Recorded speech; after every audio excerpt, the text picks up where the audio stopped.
You've also expanded a lot in the digital media. In fact, I think in a lot of spaces you went digital first, and now AI has been coming in, etc. We're being challenged with deep fakes and misinformation. How do you think media should fight it? I'll break your question in two parts. One is the digital media. Yes, all of us, we know that digital is our future. It is inevitable. So we had to focus on that. But I think you would know that one of the biggest challenges that news industry, especially television industry, faces is that most of us are free to air. So we don't charge for our subscription fees for delivering our channels, most of the news media, and which is an intrinsic problem of our industry, because the biggest strength of India is a large consuming middle class and the class which are aspiring to be the middle class, but we don't transact with them commercially directly. So that is one of the biggest challenges.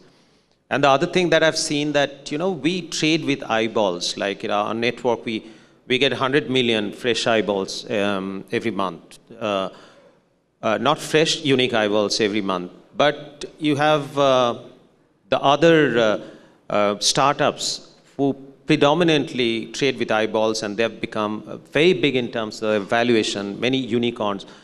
So these two things had prompted me to come up with two experiments. So one is the News 9 Plus, which you would have known that it's like a Netflix of news. So as we're speaking, it'll be turned into a paid offering. So we're trying that out, that whether we can bring Indian consumers to pay for good content, so quality content. And the second is that another offering, Money 9, which is a personal finance app in several Indian languages. So we are aspiring to Money 9. We are aspiring to become play the valuation game there. And as far as AI is concerned, Letitia, that is a necessary evil. All of us will have to live with it. We can't do without it. We need to make use of it and make sure that we put it to use for good cause.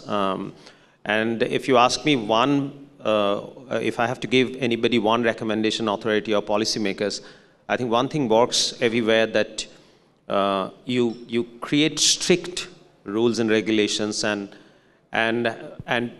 already announce the consequence of not abiding by the rules and try and impose those rules and regulations.